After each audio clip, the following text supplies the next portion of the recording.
Analogies are frequently drawn between the AI race and like the arms race, nuclear arms race.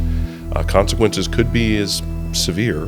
My guest today is Brian Drake, former Director of Artificial Intelligence at the Defense Intelligence Agency and now CTO at Accrete AI. At the DIA, Brian helped shape one of the intelligence community's earliest AI strategies long before most people were talking seriously about this technology. Our policymaking process is slow and deliberate. Deliberately. This technology moves so fast. How can you expect the law to keep pace with it? I don't think you can. But our conversation isn't about the AI hype. It's about what happens when AI starts moving faster than governments, institutions, and even society can adapt to it. If it's not augmenting and enhancing the human condition, then you're not doing something right. We talk about autonomous weapons, misinformation, human trafficking online, and the uncomfortable reality that AI may soon force moral decisions we've never had to confront before. And now, here's Brian Drake.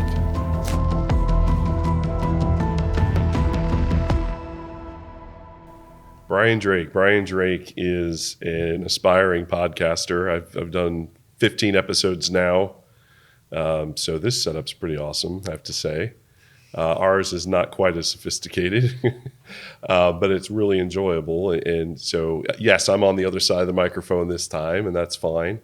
But I also work in the national security space. I've been doing that for over 25 years, mostly in the intelligence community. I'm the Chief Technology Officer at Accrete AI, which is an AI product company. We do a lot of work across many different verticals: supply chain, malinformation, insurance, all sorts of things. So most of that work is with the intelligence community and the special operations community, but we also have a fair amount of commercial work that we do. There's not a lot going on in the AI world right now. It's pretty sleepy. pretty boring. It's pretty sleepy. I'm not sure much is going to be happening. Yeah. It's a very exciting time. It's a very exciting time. We are rolling out another product, which we call our Knowledge Engine Suite. So this knowledge product is going to be very disruptive to some very common practices we see in the federal contracting space, one of them being a lot of custom code development for stuff that gets nearly obsolete the second it's done and goes through an ATO process, authority to operate process. So now we are embarking on a new journey in that regard. And so it's challenging not just our competitors, but it's also challenging how the government has done software development for so long. So it's a very exciting time altogether, and it's moving so fast. I mean, my first entree into AI really seriously was in 2018, and then I matured into a program that we called Sable Spear, which was a counter-narcotics program that I was running at the Defense Intelligence Agency. Oh, that's another podcast I did. I did the first DIA podcast, which I don't So know you've got if a they pedigree still for do. podcasts here. I've done a couple. Here. But that was a very proud moment in my career because we don't do a lot of things public, and that was one of the things that was totally public, and it was one of our first really successful AI programs. So when I think about where we started in 18 and where we are today, it's not even analogous. We thought we were super cool because we were pulling in millions of data pieces to draw a mosaic about what illegal opioid production looked like in China. That's nothing. We just ran a pilot with one of our partners called Ocient, and we are processing 1 trillion with a T pieces of data. I mean, it's boggling. The human mind can only absorb about 30,000 pieces of information. Like if you look at a sports stadium, you can cognate, that's about 30,000 people, right? Yeah. We are beyond human cognition. We were there before in 18. Now it's you can't even understand how much information. Well, and a whole sort of principle to everything with AI is compounding in nature, right? We're gonna have code that writes better code than the code we wrote, which is already, I think, happening. That is already happening. Right.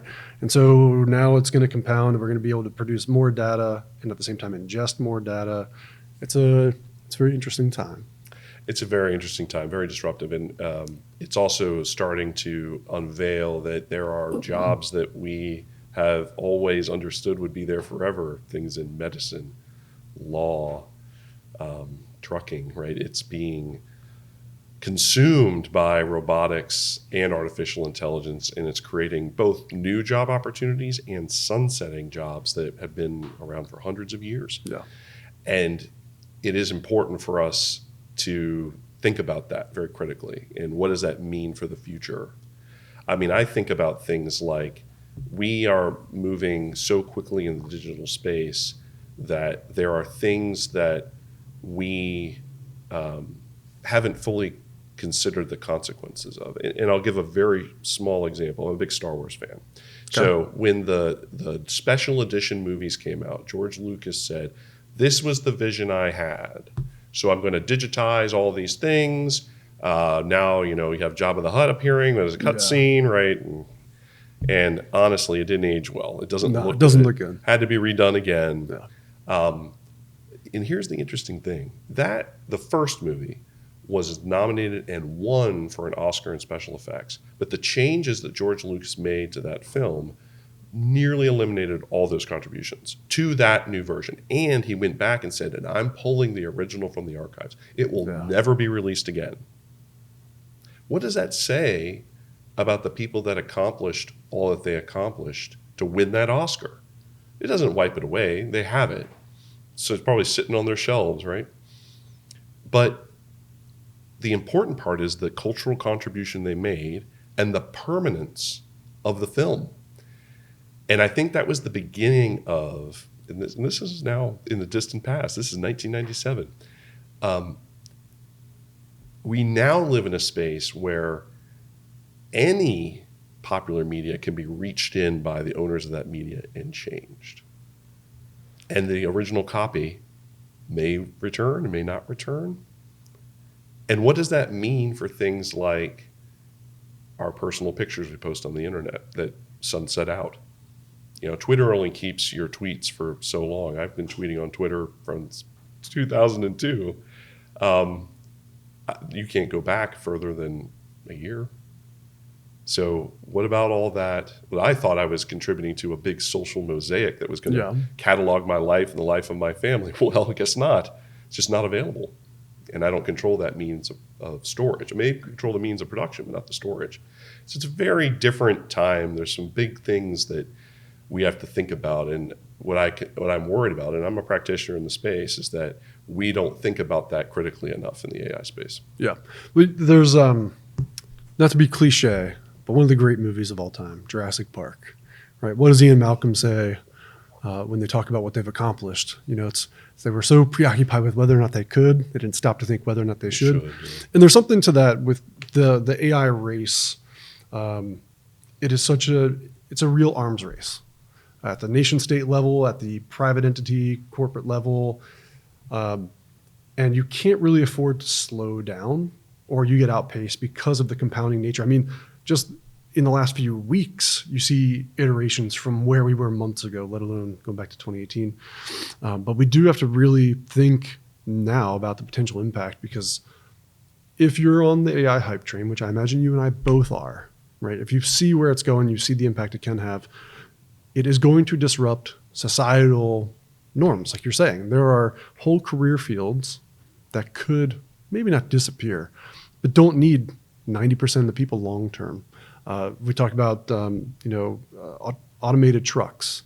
That's an industry that employs millions of people that could be going away. And so we have to think now about the impact these things might have on these assumptions we've made about the future that are not going to be there. I think it's fair to say we are in a revolutionary time. Mm-hmm. I agree. And trucking is an interesting one because when you knock that chess piece down, you have to think a lot about what that means. It's not just their job. Right. It is vocational schools. It is the truck stop industry, gas stations, hotels. When you don't have to do long-haul trucking with a human anymore, all of those cascading economic impacts come into play. So what does that mean? You have to be very, very careful about policymaking now. And I think the other part is that our policymaking process is slow and deliberately. this technology moves so fast. Yeah. How can you expect the law to keep pace with it? I don't think you can. Analogies are, and you're talking about nation state actors, analogies are frequently drawn between the AI race and like the arms race, nuclear arms race. Consequences could be as severe. So when we know that at the outset, then we need to be moving more deliberately. And that's what I worry about. Yeah. And, you know, I look at our current national strategy or lack thereof, maybe, when it comes to AI. We know we need to invest in it. I think you see certain levers being pulled at like the congressional level or, you know, the executive level where they're obviously investing in AI. But are they having the conversation? Are they doing the thinking and the planning for what this impact will be? Or is it more like, hey, we just can't afford to fall behind and we'll deal with whatever the fallout is? To a degree, that's sort of a thing with America anyway. We know we'll always figure it out, right? In the end, we'll figure it out. It'll be disruptive, but you hope we'll figure it out. As you know, as a leader, as an executive at one of these emerging AI companies, what do you and your types of companies see as your responsibility or your role in that effect on society and on thinking through like what are the consequences of what we're putting out there? Excellent question. I would like, so I'll tell you what I do, and then I can start saying things I'd like to see. Most of the time, when we're brought into a client and they ask us, like, what is it you do? Or, you know, we're thinking about this and how AI could apply to that. It's a conversation around why do you think that's a challenge? Not saying it's not. Yeah. I want to understand why do you think it's a challenge? And part of that is making sure that we're the right fit for it. And I'll just give you a quick example. We had it was a counter-narcotics problem. A military organization wanted us to look at one of their ops floors, and they had after-action reports that they were turning every night. And it was a handover between the military members that were there in the morning, afternoon, and then overnight. And so 3 shifts, and they were populating a spreadsheet. And spreadsheet was like movements of things. We saw this boat, we saw it went here, this is what happened. And then after that was over, the log entry just sat there, and then the next one came in. So at the end of every shift, they generated 100 of those items. And then at the end of the day, 300-ish. So this spreadsheet has grown over time. It was now, when they talked to us, 14,000 lines. So, I mean, it's been a couple of times. Yeah, and they had multiple of these sheets, okay, because the max went out because Excel only goes so far. So they'd hold on to that, and then they'd archive that, and then go to the next one. So they said, we really need help with this problem. And I said, this sounds like a problem. It's just not a problem that's good for us, which totally took them back, because they thought, like most Beltway bandits, like, oh, let's get all this work, we're going to do it. Our approach is very different. We really think carefully about our fit and partnership with the client, because we don't want to set you up for failure, especially, and we want to be good stewards of taxpayer dollars. So if we get paid a big slug of money to do a thing, we want to do it right. And for this case, you know, at the end of the day, I think they had like 100 of these sheets. It just wasn't enough data. Yeah. Like, we deal in millions and millions and millions of data points. They might have had 200,000. So, and it's a problem. And thankfully now, with some of the large language models that have been deployed on the classified fabrics, they can use that, and they could probably get the value they need out of it today. But like, that's the type of thing I think about, is what is it we're going to do? How is it going to fit? And I think that also plays into ethics, which is really what we're talking about. Yeah. When we say, is it the right thing to take on that work? For us, it's not the right thing to take on that work, because it's not ethical. It's not a good spend of the money. They can find another solution to it that would be more cost effective. And I mean, we want you to succeed. So that's how we approach it. I think the difficult thing in the market today is we do have lots of companies that have a very different view of it. And yes, it is that I'm going to chase that dollar. I've got to reach alpha. I've got to make payroll. those are all fine conclusions, departure points. It's just not how we go about it. And the problem is, at scale, you have so many companies doing that bad behavior. Yeah. There's nothing pulling it into check. When the EU acted on privacy for the first time and started to put in these end-use agreements that don't permit you to use privacy, what they deem privacy information, as cavalierly as we do in the States, that was the first time our tech industry in the States had to confront what it means to protect privacy. And you saw it respond quickly. So it's not that the industry can't or won't, they just don't want to. And until we see sincere regulatory action from Congress occur that sets some standards and has us understand this is why we are doing these things, you're not going to have that happen. I think that's kind of where I am. So as much as we would like to think that we can trust all the companies to be ethical, generally that's a naive take, right? And that's kind of the point. There's a very, very large profit motive, very, very large. Now, and I'm talking about, like, this is the Facebooks and Metas of the world. That kind of profit motive is not something you're going to be able to compete with, right? From a non-regulatory perspective. So we're going to have to make that choice. Right. So I do a fair amount of work in the counter-human trafficking world. There's some things that the public is not generally aware of that they should be. And one of those things is that there is so much trafficking occurring on the open internet, these large tech companies can't keep pace. They hire huge teams. They use AI. They cannot keep pace with it. And their solution to it is just nominate everything to the National Center for Missing and Exploiting Children. And by nominating it all, they make it their problem. They aren't equipped. If Meta and Facebook aren't equipped to deal with it, where do we expect these folks? By the way, they're here in Virginia. They're in Old Town, Alexandria. It's a small place. It's not well funded. So what are we doing? I mean, that is a scar on humanity's soul. And if we don't care enough about that to act on it, what are we doing? And then you can look at like places like the Tim Tebow Foundation that you want to see a passionate man. Listen to Tim Tebow talk about this topic. He knows so much about it. He knows more than I do for sure. And he lives through it all the time. He's got stats and figures that he shows. Like, is this a thing that we are just going to turn a blind eye to? We have a responsibility to do something about it. So I would like to see some activity in that direction so that we can really eliminate some evil stuff and take the same action to look at things that might not be quite as bad, but pretty harmful, psychological harm, things like that. But do you think the lever to be pulled there is primarily like regulatory? I don't think it would be. I don't see a future where it's voluntary. I think it'd be very hard. I mean, it's just like cigarettes, right? I think until Congress stood up and said, we're going to regulate this and tax it, that's when you saw changes on the side of the tobacco industry. And the interesting thing about that case example was that tobacco was waiting for that to happen.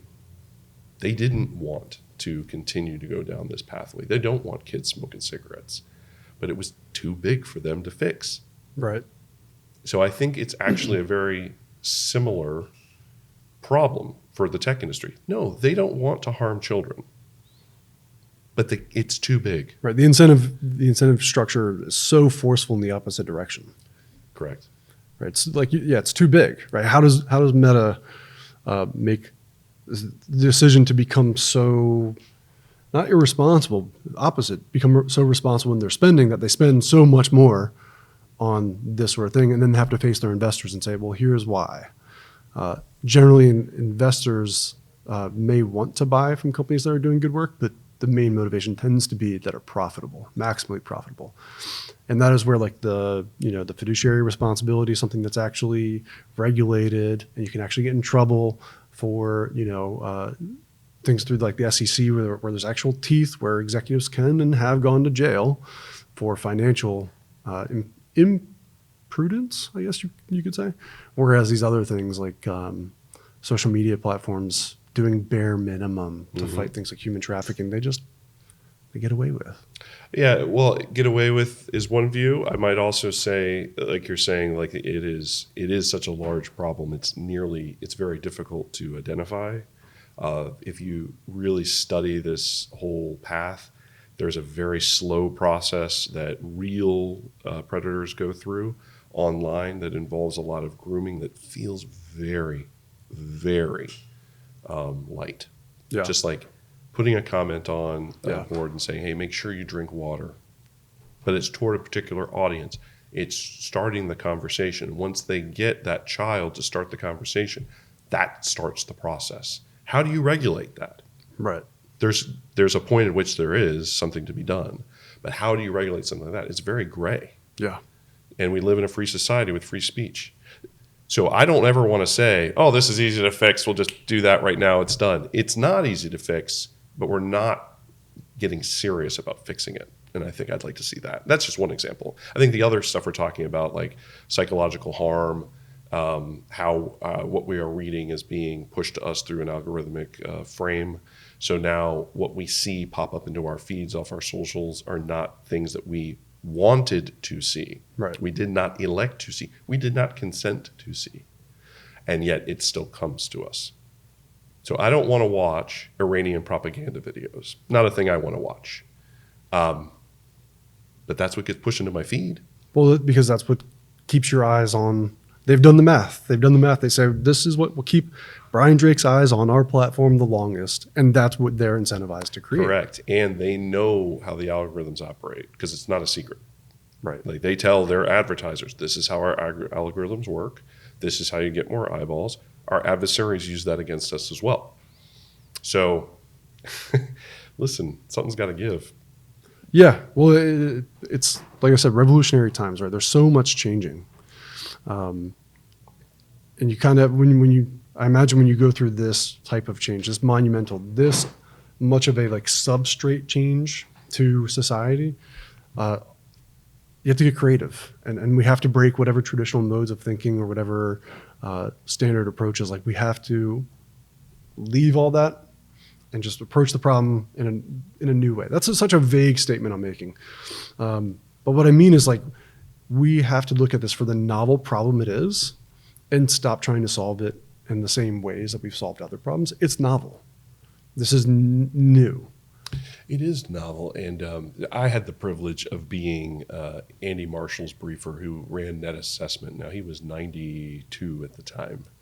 And if anyone doesn't know who Andy Marshall is, he is was one of the preeminent, unfortunately he passed not too long ago, but he was one of the preeminent thinkers in the Pentagon around many, many geostrategic issues. In his last years, it was mostly focused on China. But his fingerprint into the future in the 1960s was, what do we do about this country called Russia and the Soviet Union and the fact that they've just launched a satellite into orbit off a missile? Not a thing we've been able to do. And what does it mean that they now have nuclear weapons that could potentially be on top of that missile? That created a geostrategic crisis that required the U.S. government to figure out what's going on. So Andy was a piece of that puzzle, also called the Wizards of Armageddon. It was run out of the Rand Corporation. So they all sat and studied what the nuclear dilemma meant. And they came up with something, what was called the prisoner's dilemma, which was an allegory for two prisoners get arrested. There's one police officer. If one of them confesses, the other one loses. And they're both accused of the same crime, right? That's how it works. Now, if you both confess, you both lose. If you both stay silent, you both win. And that's where we are, right? That was mutually assured destruction. As long as we don't launch, if you don't launch and we don't launch, it all works out. That became the frame for all arms control into the future. You don't test, we won't test. You don't create missiles that go over a certain distance, we won't create missiles that go over a certain distance. Right? You won't forward deploy these missiles in these places, we won't forward deploy these missiles in these other places. Makes sense. And we went along to get along. There is some logic to say the prisoner's dilemma is playing out again in the AI space. We have not yet had a dialogue with our adversaries to say these are our red lines. And the real tough thing about this is some of the things that are most pernicious here in the States are the things they really like to do. They really like to control people's thinking. So when you think about what the Iranians do, the Chinese do, and the Russians do, North Koreans for that matter, it's all about cognitive control. It's autocracy. Yes. And that control is something they want to keep. So they want propaganda. They want misinformation. That is not a value that we hold in the United States or Western world, most of the world for that matter. So that's our red line. That ain't theirs. So how do we come to a dialogue around that? That's the work that has to be done. That's hard stuff. Yeah, that's the next arms race, right? And these are, I was going to say these are very powerful capabilities that we're developing. But for people who aren't really paying attention, like AI as a concept has been around for a long time. And then we've had AI capabilities. Like I think of like early video games, like, hey, that's AI. Yes. At some level, very basic. What changed? What is this new AI paradigm where we're talking about something completely different from what we had before? Or is it completely different from what we had before? It's definitely different. I just think it's evolved. So we got to a point where computing power, capacity, those were all limiting factors. But with the advent of cloud computing, right, it was infinite. Like I grew up playing video games on a PC, okay? And it was always this game of, meta game, I want to buy this game, but my computer isn't fast enough. Yep. It doesn't have enough storage, doesn't have enough memory. Oh, well, I got to get a better computer, right? And so then I could play that one game. So I spent $1,000 to play a $10 game. It's something ridiculous. Yep. I'm using hyperbole, but No, that's still true. it is what it is. So with cloud computing, you didn't have that problem anymore. It was just a question of money. I just throw money at that. Now I can use all that excess capacity to do things. That's what changed fundamentally. And once that happened, a whole avenue of innovation occurred. And now we have many new dilemmas that we have to consider. And we've talked about a couple already. But that's what changed. Tell me about maybe we could talk about large language models as sort of the concept. Because I think generally when we're talking about AI now, we're talking about large language models and the way that they can be used in all these different ways, these new novel sort of things.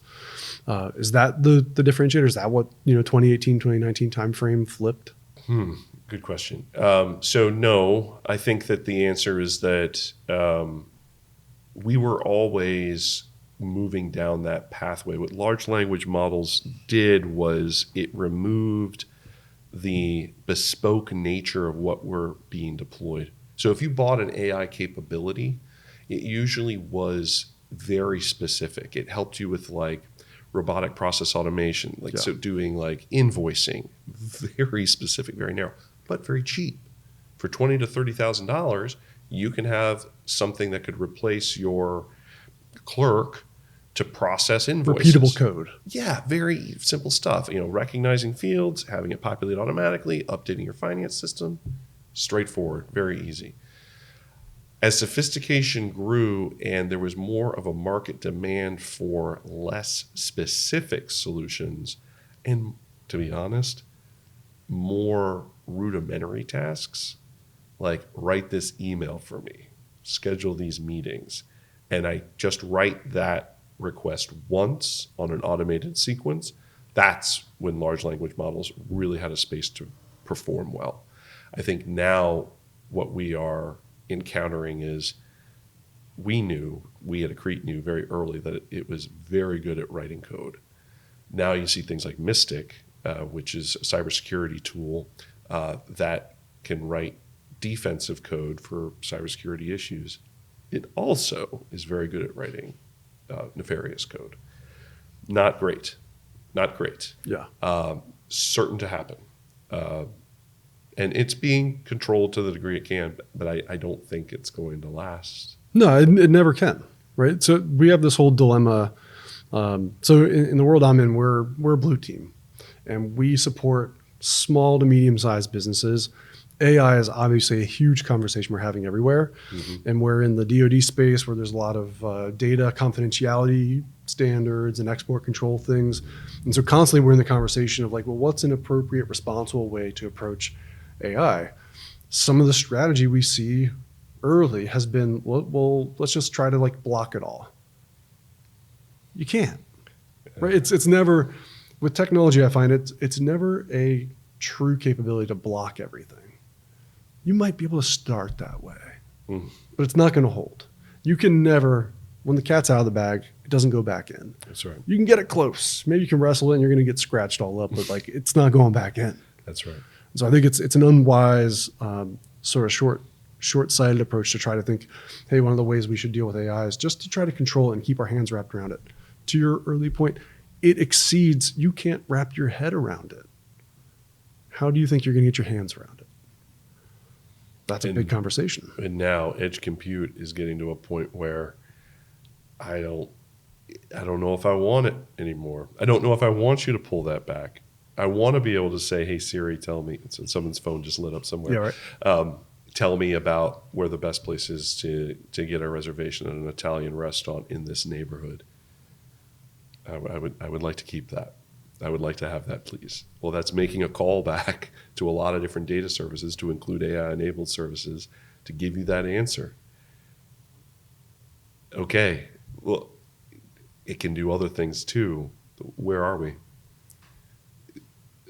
I think that's where regulation kicks back in. Not to return it all back to there, but yeah, I think that's where regulation kicks back in. So going back to what changed, right, with these large language models, I'm a hobbyist at best when it comes to AI. I've dabbled in some like open models and local hosting just to try to kind of wrap my head around it a bit more. And I'm going to oversimplify everything, but what appears to be magic is essentially just very interesting math, right? And you have these weights that you're passing data through, and the data goes through. It's kind of a black box, and based on some parameters, something comes out that is predicted to be the next token, right? But what has fundamentally changed and why things like ChatGPT I think have been so disruptive is what makes humans so unique is our adaptability. You have humans who do things like surgery. You have humans who do things like intellectual work. You have humans who do very manual work, wrote things, repeatable, creative. These large language models, these early iterations we're still in, I think we're still at the beginning of this, have those same characteristics. I think that's what's so disruptive and so sort of scary about it is while it's not like a true general intelligence yet, a lot of the ways you would describe a large language model today are how you would describe a human. Mm-hmm. And the workloads it can take on because it can be so trainable, right? I have an AI agent that I can say, hey, help me write this code. I can go to the same one and say, hey, give me life advice about my marriage. Mm-hmm. It's going to help on either of those because it's adaptable, because of the data it's trained on and everything else. And that's what I think is so interesting. And one of the things you just said that I think is super important to not lose sight of is in these conversations, we're going to talk a lot about the changes and the defense of it and trying to control it and all that. What about the net good, the net positive impact this should have if handled properly?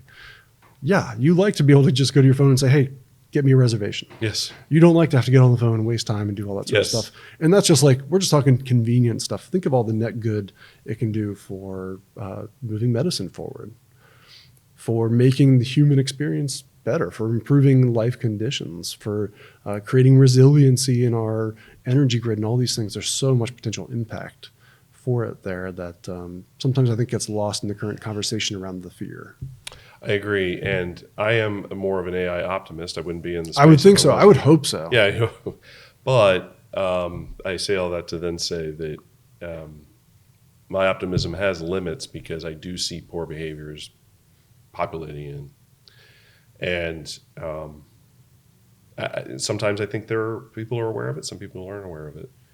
And it's because we haven't had the value-based conversation. When we have a value-based conversation to say, these are the things that I would really like to have. And here's the thing. It's kind of a trivial conversation, right? It's like, I really want to be able to make restaurant reservations without having to make a phone call. It's a very trivial concern. But it is a value. Yeah. I value my time. So I'm not going to question that.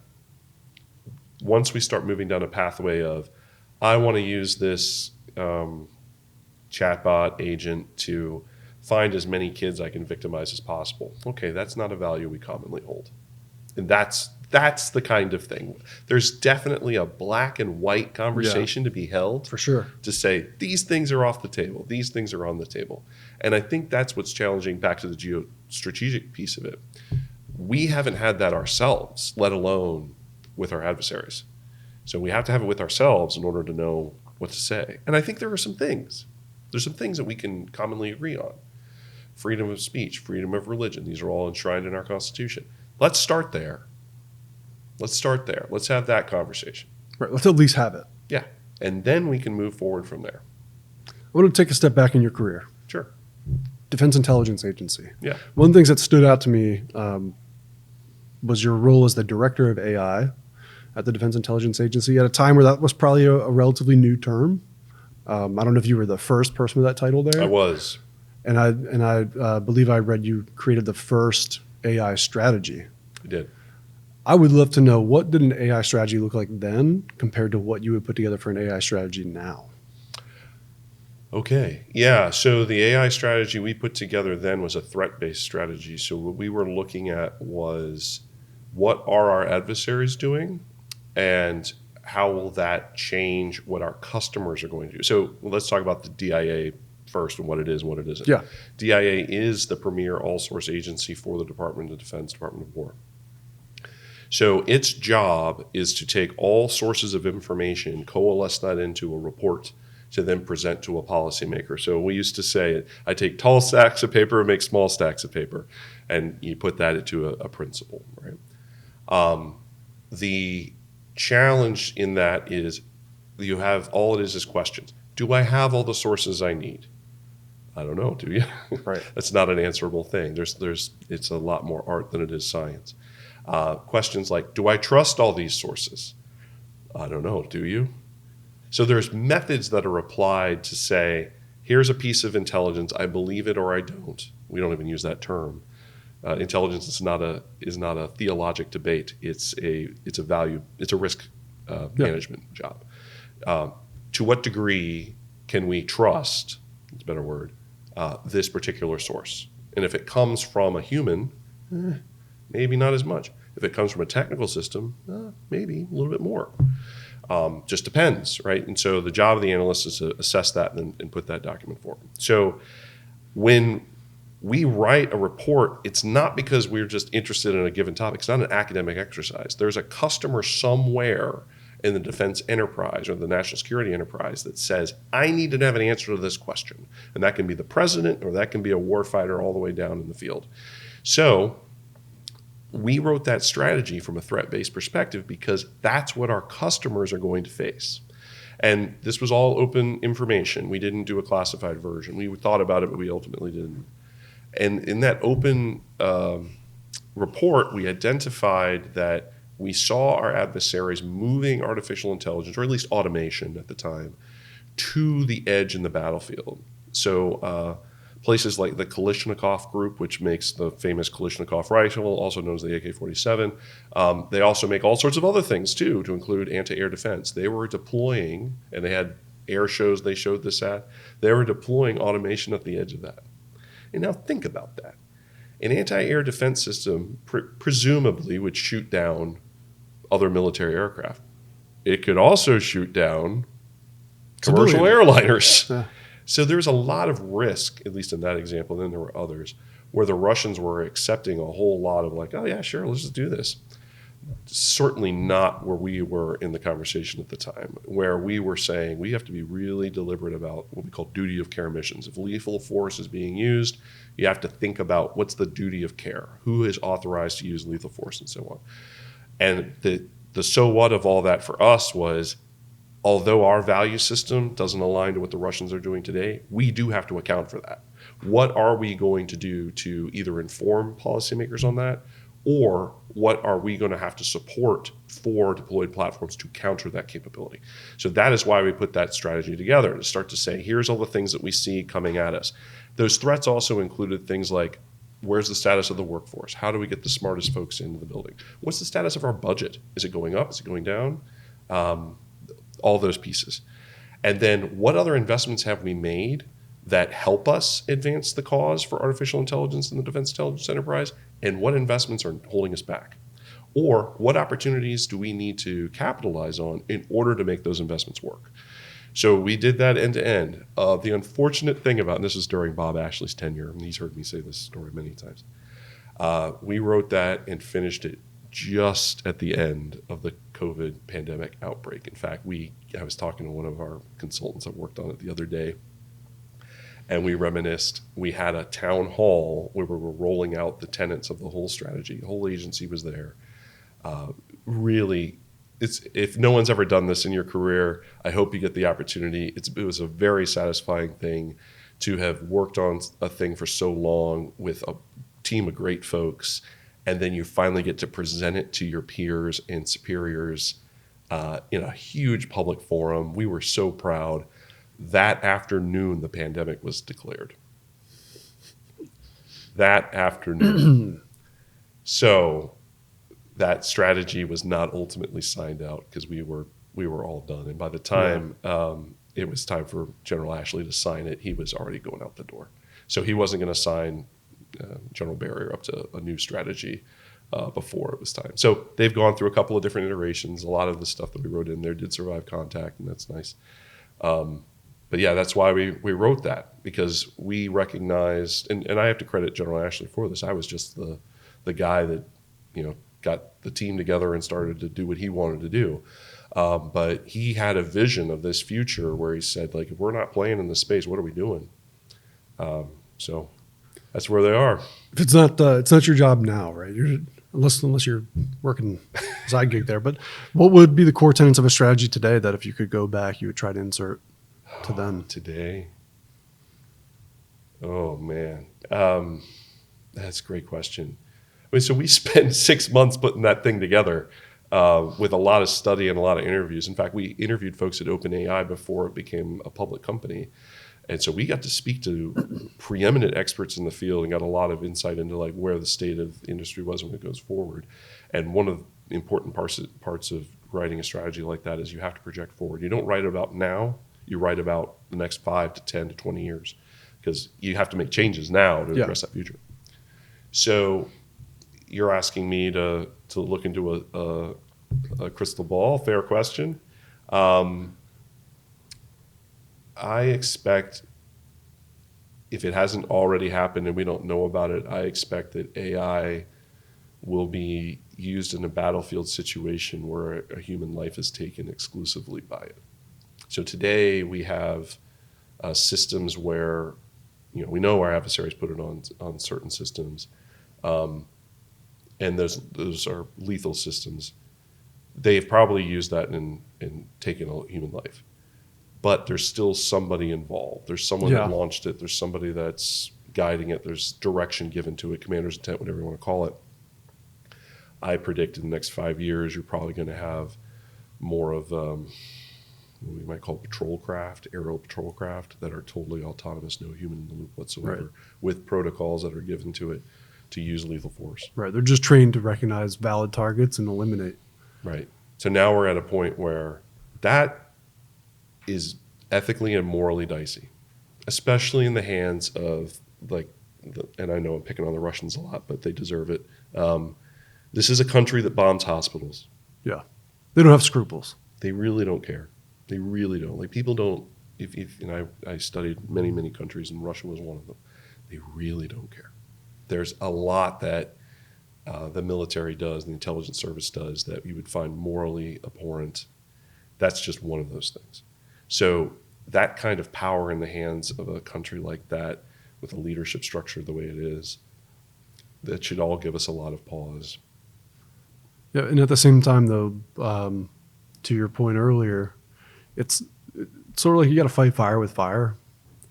Like, if they're developing it, it's the same thing. We have to develop it, or at least a meaningful defense to that. Maybe there's automated defense systems but then they need to recognize a valid target of a different type, and it just becomes a whole what can feel like a short path to Skynet. The AI Expo is happening right now, and I moderated a panel last year, and we had a person from the CIA on it, and I asked this same question because in answer to a question around ethics and rapid deployment of AI was asked. by the audience. And this member of the CIA, who will remain nameless, made the argument you would expect, which was we need to be very, very careful about what we're deploying. We're informing the president every day. Not something to do cavalierly. Totally understand. I asked the counter question you just asked me, which was, I hear you saying that, but aren't we going to fall behind? And he gave an answer which was reasonable, but I pushed again. Because I said exactly what I'm going to say to you now. It's important to have that conversation because we need to test these boundaries. When we decide, well, we can't move quickly because it trades off with a core moral value or ethical value, now we have a debate. Now we have a conversation to be had. Because the strong counter argument to that is, if we don't cross that line, we lose. Our civilization is over. Yeah, but if we cross that moral line, our civilization could be over too. Right. So until we have that dialogue around specific things like that, we're not going to move forward. Or we're just going to kind of stumble into the future and have some pretty catastrophic things happen that we didn't even imagine. Do you have the sense our current leadership, and I don't mean this to be political, I don't mean this a particular party, I don't mean the party in power necessarily, but I feel like the leadership absence that is felt right now around this topic, I mean around many topics, it does feel like we're fairly rudderless as a country, very divided. There's no setting I can think of where this conversation could be competently had. It's a very pessimistic thing to say. Well, I'll say this. Ellen McCarthy, who used to be the director of intelligence at the Bureau for Intelligence at the State Department, she has a thing called the Trusted Media Cooperative that she's built. We just had a conference with her, and I was also, again, lucky to be up on stage. It was a really great honor to be with so many incredible people. And she is trying to address that question. She's trying to create space where we can have a dialogue around what does it mean in this information environment, and I'm tipping into things that I don't have answers to. Well, we need to regulate. Well, what is that, Brian? I don't know. Right. I really don't. Yeah. Ellen's actually trying to answer that question. So I'm a big fan, big supporter. It is ultimately a political conversation, so you can't avoid that. Where would we have it? I feel like right now it's kind of incumbent on us to do that as the citizenry. And as long as it's done in a way that we are having a value-based conversation that gets us down to some of our core American principles, I don't have a problem with that whatsoever. I think the stuff that makes me more concerned is that there are folks that benefit from a polluted media environment because they make money. Yeah. And because of that, it does real harm. I mean, you don't have to look much further than Alex Jones and what he did to the Sandy Hook families, which he just lost a major lawsuit to. Does owe hundreds of millions of dollars to those families. He did real harm. And it's not because he sincerely believed those things. The discovery process showed that was not the case. He knew that when he did outstanding in the negative way, outlandish things to those families, it got more clicks and more views. Right. And he sold more products. And the plaintiffs for the families, those lawyers, did a fantastic job of showing those bends in the curve when they were doing that. So I have no sympathy for those folks. I'm sorry, I just don't. Like, you don't get to profit off of human misery. And if we can commonly agree on that, then we can move forward. I was gonna say, that should be a universal starting point. Don't you think? But I think we just need to reset that conversation and say that's a red line. You don't get to profit out of human misery. And I'll argue this too. I actually think our adversaries would hold that. Last time I checked, the North Korean's not a big fan of profit, nor the Chinese, right? So if we're able to say something like that to them, that you might start to hear some resonance. You might hear them say things like, I agree with that. Now, they may be agreeing on it because it's profit being withdrawn from the equation.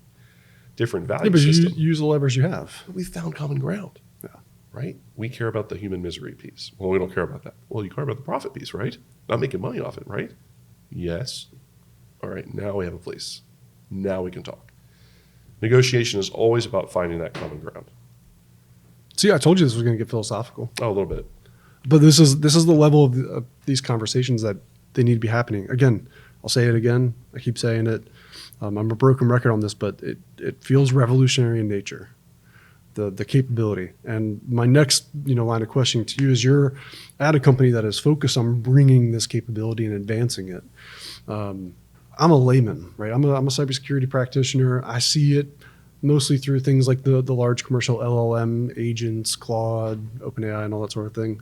I'm certainly not at the forefront. I'm not seeing the bleeding edge, right? We hear about things like mythos, right? And that's very mythical. Yeah. Funny enough. Two questions. One, what are you seeing, I guess, that you can talk about? And two, what have you found to be the most novel or fascinating use case for AI so far? Well, pulling out of the defense industry, the stuff that's really exciting, again, on the optimistic side, is the cancer research side of it. Most of the research you're seeing now, some of these big breakthroughs, like the pancreatic cancer breakthrough that just happened, where they're starting to find ways to lengthen someone's life. Ben Sass, who has a terminal diagnosis and many cancers throughout his entire body, he was supposed to be dead 3 months ago. He's still alive because of these experimental drugs, which wouldn't have been possible without artificial intelligence. Amassing all the research that we have done across all literally the world to understand just that one type of cancer is saving his life. Now, he will ultimately pass away because it's too far gone. But into the future, improvements will be made, learnings will occur. We'll be able to eliminate what was typically a death sentence. I think we probably have the same opportunity in places like HIV. Right now, it's people live nice long lives because they have a bunch of medication. Is there a way that we could explore using AI ways to turn off that virus so that you don't have to be on medication the rest of your life? Could it be as treatable as the common cold? That would be incredible. So I think that's what's really exciting to me, is those breakthroughs in medicine. And I think it's talking about the ethical moral boundary. That is the appropriate area. Yeah. For a tool for the betterment of humanity. A hammer improves the betterment of humanity, and it should be viewed that way. AI is just a tool in that regard. The challenge is the other piece of it, which is I could also make a pretty terrible biological weapon that would never have a cure. Yeah. Not a good idea. It's Neil deGrasse Tyson. I'm going to connect two very distant dots here, but he had this great talk that he was giving once about, why we went to the moon. And you would like to believe because it was there and because we choose to do hard things and whatnot. And his cynical take was no, it's because we were at war, right? We were at war with the Russians. And it seems like no matter what, technology progresses because of that. We're always moved to action by attention with some adversary that we're afraid of, which you hate that's what drives it. It's like AI, we're going to get there. We're going to get the medical things. We're going to get that. But I know that's going to be the underfunded part of it. Because I know first we got to find out, how does this make slinging lead at each other a little easier? How does it make us more deadly? That's always where we seem to have to start with new tech before we just lean into hey, maybe we don't have to sling lead at each other at all, because maybe this problem can solve the tension that creates us wanting to sling lead at each other. And again, I'm an optimist. We're going to get to this. We're going to get to a whole thing where I like to talk about optimism, but it's hard not to see some of the pessimistic sort of potential outcomes that could come of this, or just the pain that it seems like we're going to have to go through to get to the right spot. I don't know. I don't know where to take it from there, because I don't truly hold a pessimistic belief about it. I'm like you. I'm like, this is amazing stuff. This is life changing. This is society changing. This can do away with a lot of menial labor. This can make the human condition better. This can solve devastating diseases. This can save people's children from trafficking, from predators and all those sort of things. So there's so much net benefit to it, and I think we have to lean into it. But to come back to your point, like we just have to have the conversation, and it can't be you and me, Right. because we're in it. It needs to be Send me an everybody. email. Yeah, that's right. Reach out, leave a comment, like and subscribe. Yeah. Well, the other one piece I wanted to ask you about is. I asked the second part about fascinating or most interesting novel use of it. What are you seeing in terms of the bleeding edge right now? Like what's the current capability that you're seeing, or maybe that you guys are working on that you can talk about that you find to be the most impactful? The last part is the hard part. Yeah, the bleeding edge stuff is it's the hardest thing to talk about because it's the things that we consider to be trade secrets. Well, I'll say this. In the past 2 years, so robotics and AI are kind of like creature cousins, right? You need a little bit of both in order for it to be effective. The breakthroughs in robotics are becoming pretty stunning, and like driverless cars aren't there yet, but they're getting a lot better, and that type of thing. Remember, this is some of these very menial convenience things. I am very excited about the future of a driverless future. I really don't like driving anymore. I would really like to just sit in the car and take me somewhere. I did a road trip with my father to Kentucky to see his sister, my aunt, and it was 8 hours, and I was not looking forward to doing this. Yeah. So I rented a Tesla Model X with full self-driving. Incredible. Game-changing. Sure. You put in the address, you hit go, and you touch nothing. It's incredible. Is it perfect? No, but it's incredible. And when I arrived, same day, with my father, we had a great time talking, singing in the car, stopped for restroom breaks, had lunch, recharged. Great. And I arrived refreshed and not exhausted. What's wrong with that? Nothing. Right. But it's one of these things where that is an example of where robotics have to catch up to the reality of the world. Well, that's just convenience too. The other big thing there is people might be able to hear the sirens in the background right now. Good chance they're on their way to a car accident. Probably. And most car accidents, I can tell you, are because people. It's not the cars. It's the people. The weak link is the people. Well, you're in cyberspace, right? Cybersecurity stuff. That is always, at the end of the day, the weak point in the chain is the people. So this is the trap. The logical conclusion is we need to eliminate people from the equation. No, that is not the answer. The answer is if it's not augmenting and enhancing the human condition, then you're not doing something right. It has to do those things. What do you think of the quote? It's like an IBM quote in some paper that I see it in the AI world lately. It's like in some paper, I think it was IBM from like the 70s, where it's like a computer can't be held accountable for its actions. Therefore, a computer shouldn't make decisions. What do you think of that? It's interesting. Because it drives to the point of ethics and morality. Yeah. If it can't make decisions, then it shouldn't. It's interesting. Isaac Asimov had the 3 principles, which are not so bad, right? P.W. Singer actually writes about this too, this is now quite a while ago. This is probably nearly 15 years ago. When he wrote Wired for War, he talked about an incident where it was a ground-based unit with a large Gatling cannon on it.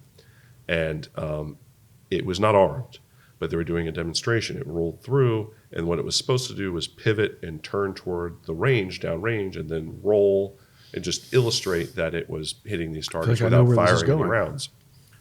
So the whole stand of many, many people, observers, contractors, general officers, all sitting there, and instead of pointing downrange, it turned toward the audience and then as if it was strafing and killing everyone, and of course wasn't armed.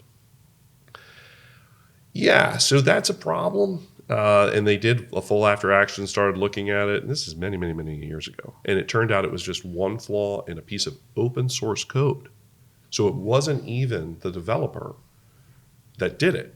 It was just a piece of code that was brought in and it didn't quite function the way they thought it was going to work. That to me is illustrative of the question you asked, who is responsible there? I don't know. I don't think anyone will ever know. And no one died. No one got hurt. So is it worth asking the question? Yeah, because it could have happened. Yeah. Just because it got avoided doesn't mean you shouldn't interrogate it. And now we're also at this other question. I'll turn the use case around a little bit. All right. So you say, well, machines shouldn't make these decisions. Okay. But what if, I'm not a Tesla driver, just telling you that I read up on it a lot. There was an incident where the Tesla has a series of sensors that allow it to deploy airbags and lock seatbelts faster than a human can recognize it. And so in this case, it was a father who was mentally disturbed, and he had his whole family in this Tesla car, and he ran it off a cliff. And all the safety mechanisms acted just as it impacted. They were all terribly injured, but they all survived, which otherwise would have been absolutely lethal. The machine made that decision. No human could do that. You just couldn't. Right. Our cognition, we don't move that fast. This is within milliseconds. So it's the same double-edged sword, Yeah. right? I could agree in principle, no, they shouldn't make decisions. And then on the other end, well, maybe you should. Right. The reason I ask it's a fascinating philosophical, psychological question, right? And it can't be this binary. It can't be a computer can't be held accountable, therefore shouldn't make a decision. I could see why that was written in like the 70s or 80s or something like that. But one of the things this can solve for is human beings make bad decisions. Mm-hmm. I'll go back to my auto accident example. Take the people out of the equation. We will save net lives, 100%. Like way, way fewer people are going to be killed in auto accidents. But on the flip side, somebody will die in an auto accident because of a computer-made decision. Mm-hmm. You already see people criticizing things like full self-driving because there are cases where it's made a bad decision. Mm-hmm. Anyone statistically minded will say, yes, that's true. But the net impact here is more people are going to survive. But the people whose loved one was killed in that accident say, I don't care. Like this hurt my person. Yeah. So it's all a very fascinating psychological and, like I said, philosophical question. Where do we move decision making? What's appropriate? What's enough control? Again, the interesting times we're headed into. I have a friend of mine who used to be a staffer on the Hill, and what she would say is all public policy, good public policy, is about trade-offs. We're going to have to make a decision about fluoride in the water. Is that a good idea? It's a form of poison. Yeah, but it's great for your teeth. How many people are going to die from fluoride poisoning? A couple, but the hundreds of thousands of people that drink the same water won't. Okay, so we're going to approve fluoride in the water. That's a trade-off decision, utilitarian one. That's a trade-off decision. This is the same conversation. Maybe it is. Maybe as the citizenry, you said this is really the conversation the citizenry has to happen or has to have. We have to have a philosophical sort of conversation as a people. You mentioned utilitarianism as that is one approach, mm-hmm. right, to making decisions. There are many different approaches to making decisions, and I'm not even a philosophically educated person. Nor am I. Right? No, we're not. We're not your philosophers. But that's the level of these sorts of changes because technology is no longer ones and zeros and niche computer systems that help accountants. These run our society. These are running the literal critical infrastructure of the modern world is underpinned by all of this, and we have to recognize that and have the conversation. I want to ask about the pin on your jacket. Oh, yeah. I want you to talk about that and the foundation it represents. So this is from the Defense Intelligence Memorial Foundation. I founded that foundation and ran it for 5 years. I did that with a couple of other officers at DIA, and this happened after we lost 4 Americans in a suicide bombing. One of them was a contractor. One of them was a member of the Special Forces. One of them was Shannon Kent, and she was an NSA employee, and the other was Scotty Wirtz, who was a DIA employee. And they were on a mission in Syria to detect and defeat terrorist organizations. In this case, it was a trap. And so a suicide bomber entered a cafe and killed all 4 of them. So DIA had not lost a member in 10 years. So in a military organization, you have turnover in position every 3. So all the folks that knew casualty affairs and knew how to handle the situation had all transferred. All the people in HR who knew how to do the notification, get you out to Dover to do the reception of the remains, all those people had rotated out. And again, this was General Ashley at the time. He sent out a note to the workforce asking for ideas about what we could do to help the Wirtz family. And he was hoping that we could donate combined federal campaign money to the family. Not a thing we can do, actually. You have to have a charity set up to do all that. And so it was in that moment I said, well, somebody's got to do it, so I'm going to do it. So we created this charity, and so it pays scholarships to kids who lost their parents in the line of duty, and it services DIA, NSA, NGA, NRO, all the service intelligence centers for the Army, Space Force, Air Force, Marines, everybody. So it's a full complement of all your tuition needs. It's now expanding to do spousal support and mental health support, which has been great. And I can't take credit for that. Those were innovations done after I left. But it's running really, really well. And I want to say something about that for a moment. As a contributor to charities, when you think about who you're contributing to, there really should be 2 things you think about. One thing is, what is their overhead rate? So there's Charity Navigator, there's places that calculate this for you, and you can look at it and research it. But you want to be sure for every dollar you put in that there's the majority of that money is going back to the cause, people or whatever it is, research. And the second thing you need to think about is the leadership of the place. How long have the board members sat? How long has the president sat? If the answer to those questions are 10 years, 20 years, that's not a good charity to invest in my opinion. And the reason is because you need to have a charity that's not built around a person or a personality. You need to have a charity that's built on the cause.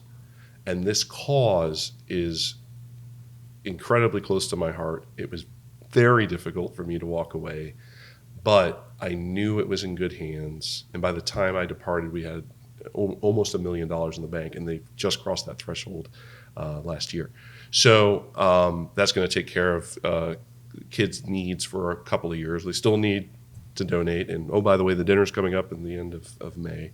So please attend if you can. If you can get a ticket, I think they might be sold out.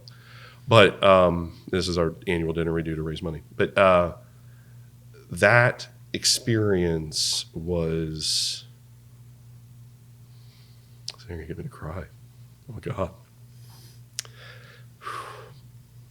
That experience was life-changing.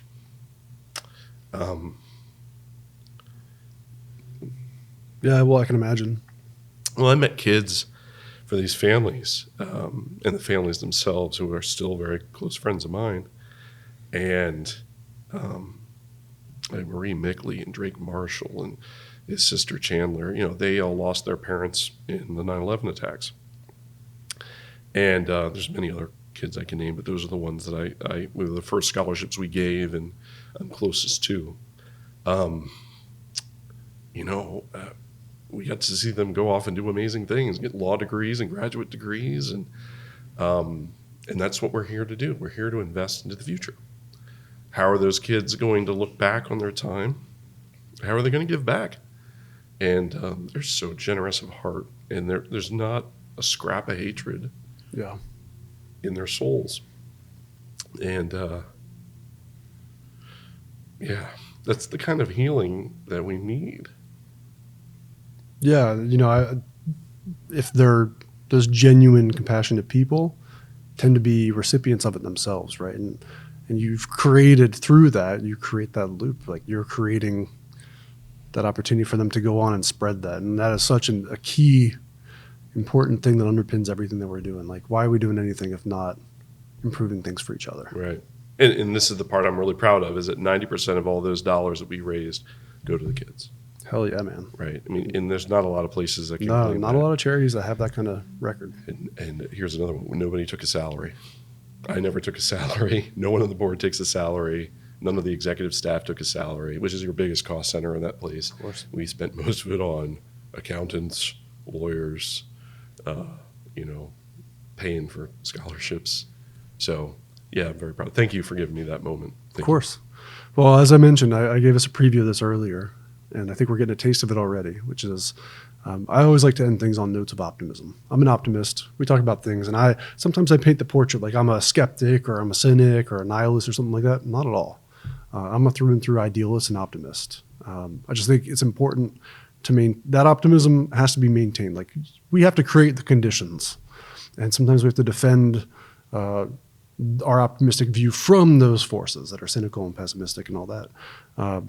I find my optimism in a lot of places, but I'm curious where you find yours.